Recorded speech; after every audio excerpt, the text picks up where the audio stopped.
मोदी सरकार द्वारा 3 कृषि कानूनों के वापसी के ऐलान के बावजूद एमएसपी पर कानून और मुआवजे को लेकर गतिरोध बरकरार है। वहीं दूसरी ओर संसद का शीतकालीन सत्र भी शुरू होने वाला है और 5 राज्यों में विधानसभा चुनाव भी है। लेकिन देखा जाए तो देश में महंगाई और बेरोजगारी की समस्याएं लगातार बनी हुई हैं। इन तमाम मुद्दों को लेकर विपक्ष केंद्र सरकार को किस तरीके से घेरेगी, इन तमाम मुद्दों पर बातचीत करने के लिए आज हमारे साथ मौजूद हैं कांग्रेस पार्टी से राज्यसभा सांसद और वरिष्ठ नेता, सुप्रीम कोर्ट के वरिष्ठ अधिवक्ता केटीएस तुलसी जी। जनतंत्र टीवी में आपका स्वागत है। धन्यवाद। सबसे पहले आपसे मेरा सवाल है सर, 29 नवंबर से संसद का शीतकालीन सत्र शुरू होने जा रहा है। देखा जाए तो देश में समस्याओं की बाढ़ लगी हुई है। आपको क्या लगता है कि वो कौन कौन से मुद्दे हैं जिसको लेकर विपक्ष इस बार केंद्र सरकार को घेर सकती है संसद में? 3 मुद्दे सबसे ज़्यादा इस वक्त रेलेवेंट हैं। महंगाई जो सर से ऊपर चली गई, बेरोज़गारी और किसानों का आंदोलन एमएसपी को लेकर। इन तीनों के ऊपर सरकार को जवाबदेही करनी पड़ेगी, क्योंकि महंगाई एक जीवन के लिए ख़तरा बनती जा रही है। और क्या सरकार का क्या इसमें रवैया है और क्या होना चाहिए, इन सब बातों के ऊपर बहस होने की आवश्यकता है।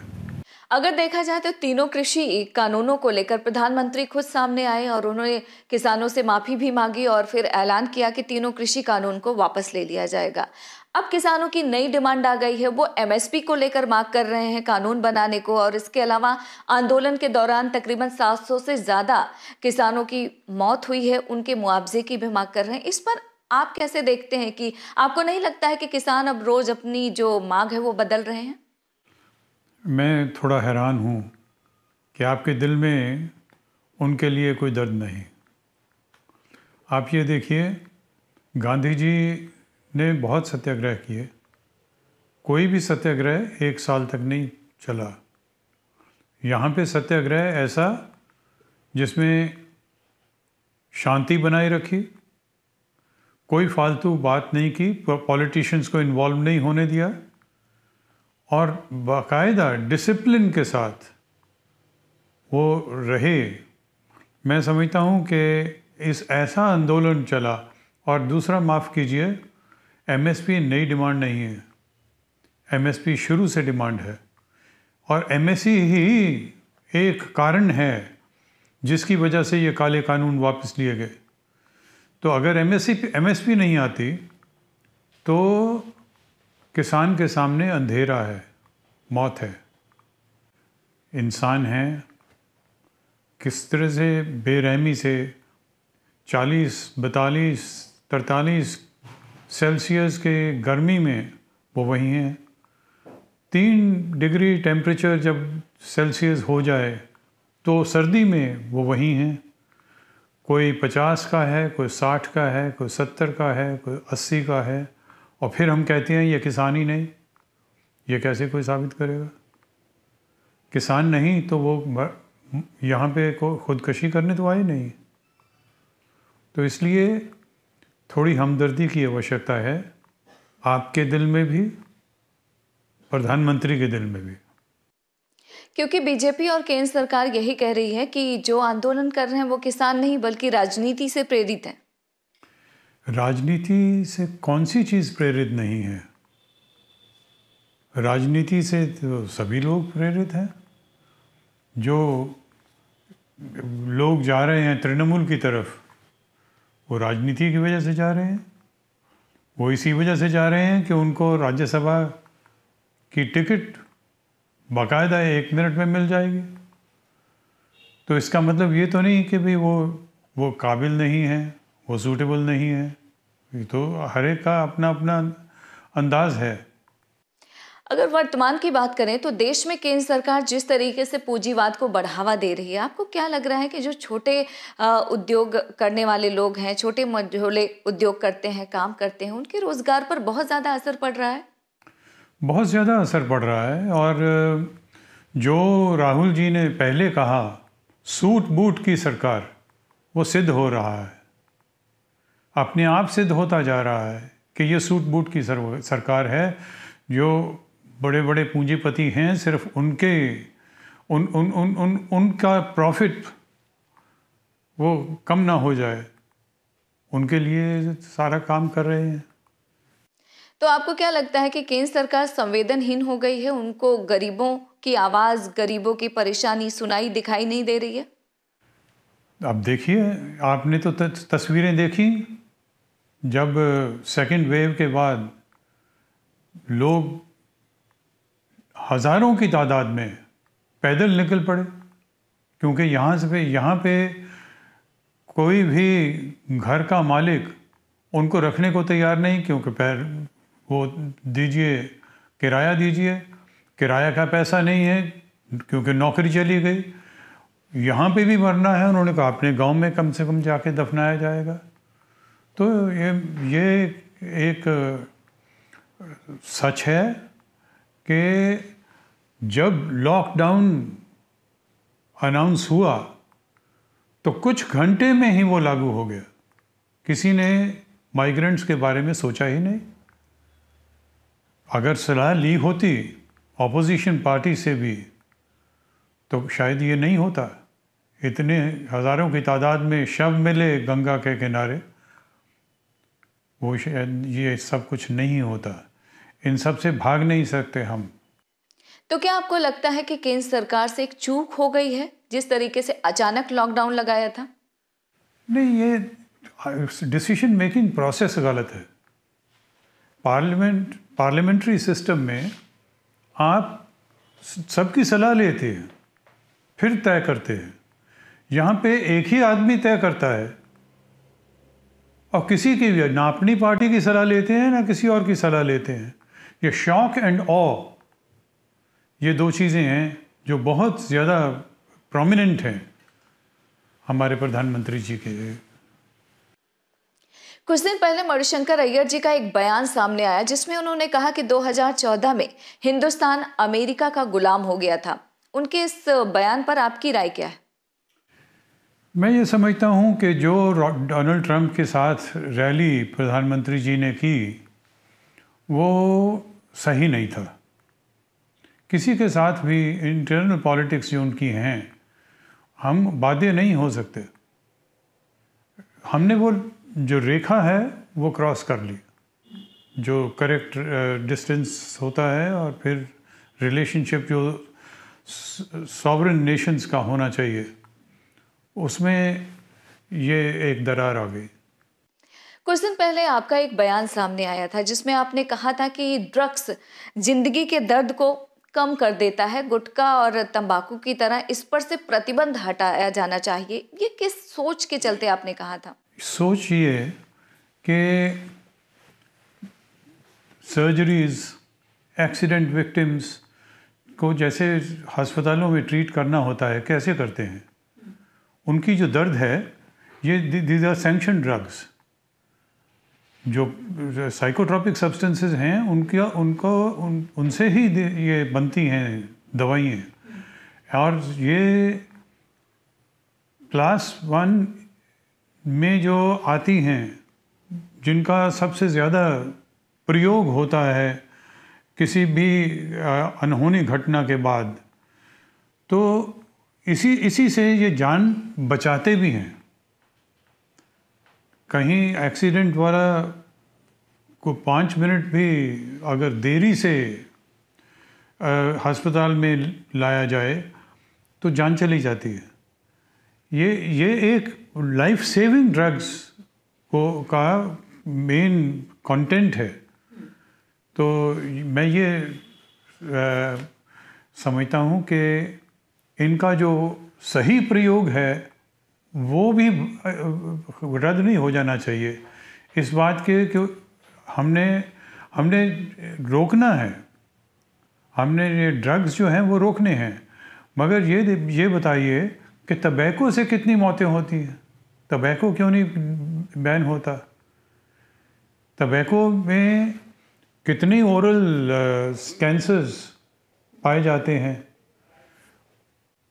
वो सिर्फ एक ड्रग्स NDPS क्योंकि पता नहीं किसकी ज़िद से ये चल रहा है। बाकी देशों में जहाँ पे medical use of this drug is allowed, वहाँ पे ये बैन ख़त्म कर दिए गए हैं। मैं समझता हूँ कि एक बीमारी की तरह है। बीमारी का मतलब ये नहीं कि आपको जेल में भेज दिया जाए। बीमारी का मतलब ये है कि आपको ट्रीटमेंट कराया जाए, ड्रग डी एडिक्शन सेंटर में रखा जाए, वहाँ पे आपको समझाया जाए। तो ये मैं समझता हूँ कि सिर्फ जेल की धमकी से ये बीमारी ठीक होने वाली नहीं है। तो आपके लिहाज से ड्रग्स पर किस तरह का नियम होना चाहिए? इसमें नियम तो यही, ड्रग डी एडिक्शन सेंटर में जाएं, मेडिकल, ये एक साइकोलॉजिकल या मेंटल ट्रीटमेंट चाहिए।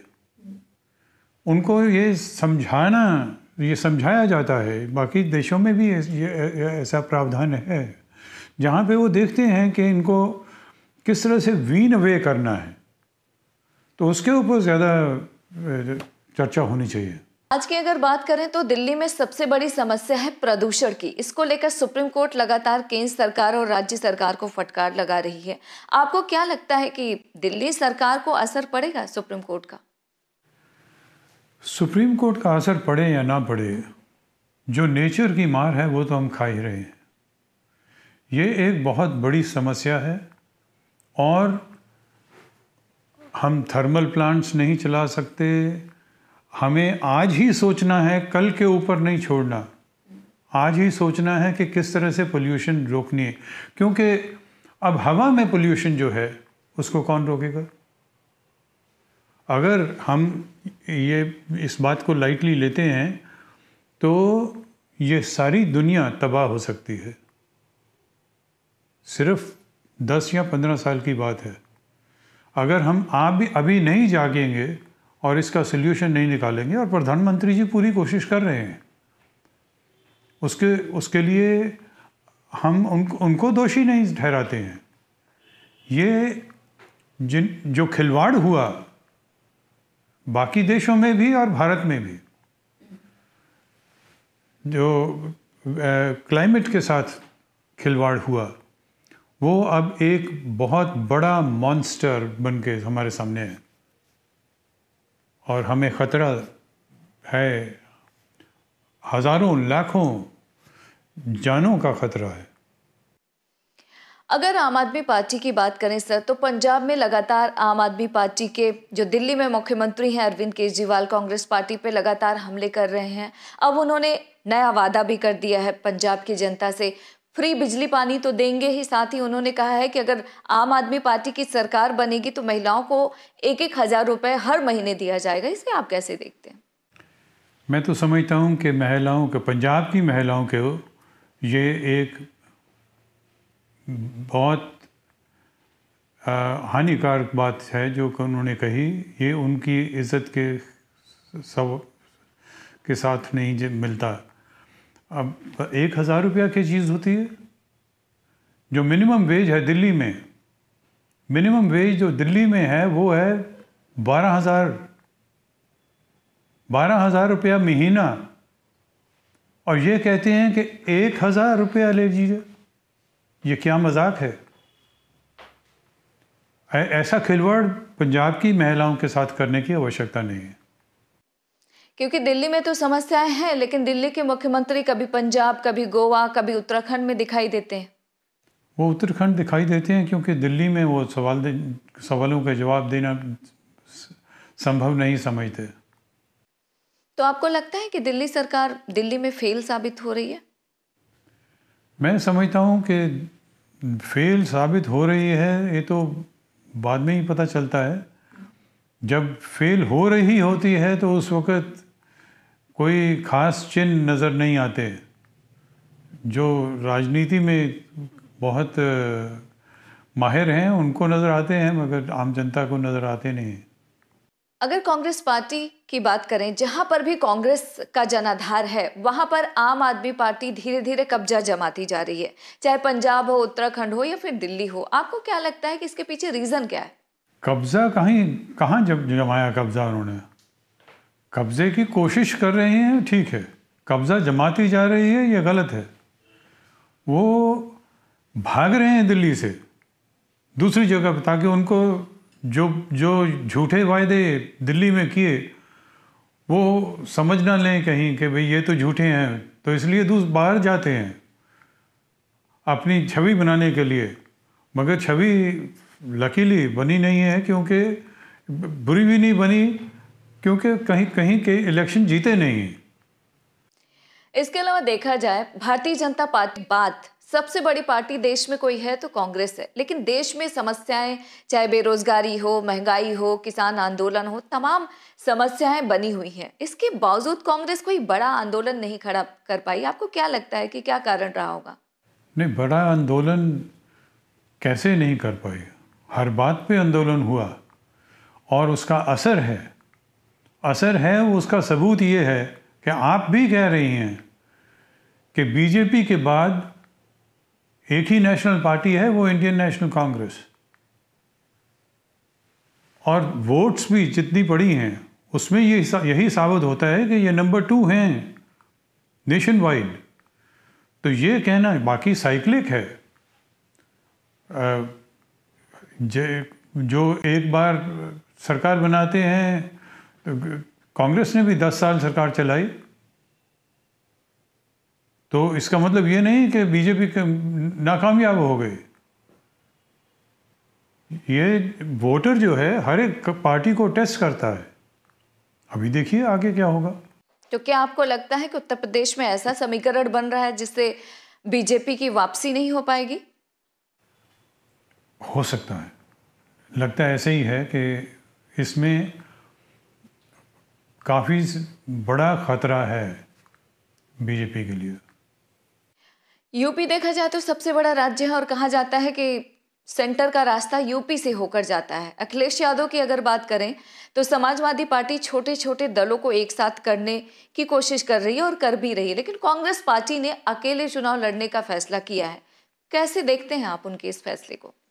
मैं समझता हूँ कि कांग्रेस ने एक रेवोल्यूशनरी स्टेप लिया, ये कि 50% महिलाओं के लिए सीटें रिज़र्व होनी चाहिए, और अगर ये असल में हो जाती हैं तो इनका काफ़ी बड़ा असर पड़ेगा इलेक्शन के ऊपर, क्योंकि महिलाओं की संख्या तकरीबन 50% ही है। और ये एक रेवोल्यूशनरी स्टेप है। जैसे जो अराजकता यूपी में फैली है, उसके ऊपर बाकायदा कांग्रेस ने स्टैंड लिया है, विक्टिम्स को सपोर्ट किया है, उनके खिलाफ कार्रवाई करवाई है, और लिंचिंग कम से कम कुछ रुकी है, कुछ कम हुई है, इसी वजह से कि कानून की नज़र में जैसे सुप्रीम कोर्ट ने हार्ड स्टैंड लिया है, उससे यूपी के peace and law and order के ऊपर काफ़ी अच्छा असर होगा। क्योंकि देखा जाए तो यूपी की सरकार लगातार कहती है कि उत्तर प्रदेश में कानून व्यवस्था बहुत अच्छा है। प्रियंका गांधी की अगर बात करें तो लगातार वो सवाल खड़े करती रहती हैं। तो क्या आपको लगता है कि यूपी की जो कानून व्यवस्था है उतनी बेहतर नहीं है जितनी बीजेपी दिखाने की कोशिश कर रही है? नहीं, बेहतर क्या है, लोगों के सामने है। इन बातों में तो कोई किसी का प्रोपेगेंडा नहीं है। जो असलियत में हो रहा है वो लोग देख रहे हैं, अपनी आंखों से देख रहे हैं, अपने कानों से सुन रहे हैं। प्रियंका गांधी की अगर बात करें तो यूपी में बहुत सक्रिय हैं, मेहनत भी कर रही हैं। क्या आपको लगता है कि उनकी मेहनत रंग लाएगी इस बार उत्तर प्रदेश में? ज़रूर लाएगी, ज़रूर लाएगी। अनप्रेसिडेंटेड सक्सेस मिलेगी। प्रधानमंत्री गरीब कल्याण योजना के तहत जो अन्न गरीबों को दिया जाता था वो 30 नवंबर तक था, अब उसको बढ़ाकर 22 मार्च 2022 तक कर दिया गया है। तो क्या आपको लगता है कि 5 राज्यों में विधानसभा चुनाव है, इसलिए केंद्र सरकार ने ये मुफ्त राशन देने की योजना को बढ़ाया है? मगर फिर भी हम स्वागत करते हैं इसका। अच्छी बात है कि उन्होंने गरीबों को कुछ राहत दी। ममता बनर्जी दिल्ली आई, उनकी मौजूदगी में कांग्रेस पार्टी के नेता कीर्ति आजाद टीएमसी में शामिल हो गए। हरियाणा से कांग्रेस के दिग्गज नेता अशोक तंवर भी कांग्रेस में शामिल हो गए। क्या आपको लगता है कि टीएमसी कमजोर कर रही है कांग्रेस को? ना ना ना, पवन वर्मा जी भी ज्वाइन कर गए। हाँ, पवन वर्मा भी बात गए। ये है कि यहाँ पे ये सवाल नहीं कि कौन ममता जी की आइडियोलॉजी से सहमत है या नहीं है। ममता जी की आइडियोलॉजी बहुत अच्छी है, मगर वो वजह नहीं है कि लोग वहाँ जा रहे हैं। वजह ये है कि उनको राज्यसभा की टिकट दिखाई दे रही है, वो लेने के लिए जा रहे हैं। ये सभी राज्यसभा के मेंबर रह चुके हैं। अगर मोदी सरकार के कामकाज की बात करें तो आप कैसे देखते हैं? मैं समझता हूँ कि ये पार्लियामेंट्री रूल के सभी कन्वेंशंस का डिसोबे कर रहे हैं, पार्लियामेंट्री प्रैक्टिसेस। और इसमें parliamentary system is governance by debate. यहाँ पे कोई डिबेट नहीं होती, ना लोगों के साथ कुछ चर्चा होती है कि क्या होना चाहिए क्या नहीं होना चाहिए, ना पार्टी की स्टैंडिंग कमेटी में जो हो सकता है कि जो भी गलतियां हैं वो ठीक हो जाएं, वो भी नहीं होती। तो इसलिए मैं समझता हूँ कि मुश्किल ये पार्लियामेंट्री सिस्टम नहीं है, ये वन मैन रूल लगता है। यदि आपसे जानना चाहूं कि आप मोदी सरकार को कोई सलाह देना चाहते हैं तो वो क्या होगा? कि कलेक्टिव डिसीजन मेकिंग दिक्कत है। अगर कलेक्टिव नहीं होगी तो लोगों तक बात नहीं पहुंचेगी, जब पहुंचेगी तो देर हो चुकी होगी। फिर उनके पास एक एजिटेशन करने के बजाय और कोई चारा नहीं हो रहता। इसलिए कलेक्टिव डिसीजन मेकिंग प्रोसेस होना चाहिए। आखिरी सवाल, प्रधानमंत्री ने 3 कृषि कानून को वापस लेने का ऐलान कर दिया, संसद सत्र के दौरान वापस भी हो जाएगा। क्या आपको लगता है कि अब किसानों को घर वापसी करना चाहिए? एमएसपी बहुत बड़ा मुद्दा है। एमएसपी के बिना वो नहीं जाएंगे, क्योंकि एज इट इज़ उनको बहुत मुश्किल झेलनी पड़ती है अपनी प्रोड्यूस बेचने के लिए। और अगर आप एमएसपी भी नहीं देंगे, अगर देंगे तो उसमें प्रावधान करिए कानून में, क्योंकि अगर प्रावधान नहीं है तो कल को पॉलिसी वापस ली जा सकती है। कितनी बार आंदोलन करेंगे? तो इसीलिए आंदोलन चलता है कि कम से कम कोई लीगल गारंटी हो जाए एमएसपी की। मुश्किल नहीं होना चाहिए, मेरे विचार में ये हो सकता है। आपने हमें समय दिया, उसके लिए आपका बहुत बहुत शुक्रिया। जी धन्यवाद, थैंक यू वेरी मच। तो आप सुन रहे थे कांग्रेस पार्टी से राज्यसभा सांसद केटीएस तुलसी जी को, जिन्होंने तमाम सवालों के जवाब बड़े ही बेबाकी के साथ दिए। फिलहाल आप हमें और हमारी टीम को इजाजत दीजिए और देखते रहिए जनतंत्र टीवी।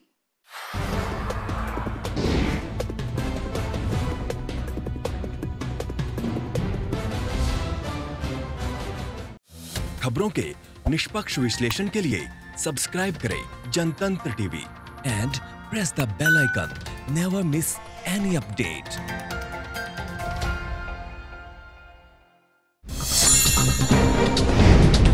डाउनलोड कीजिए जनतंत्र टीवी ऐप को, जो कि अवेलेबल है गूगल प्ले और ऐप स्टोर पर। अधिक जानकारी के लिए अभी डाउनलोड करें।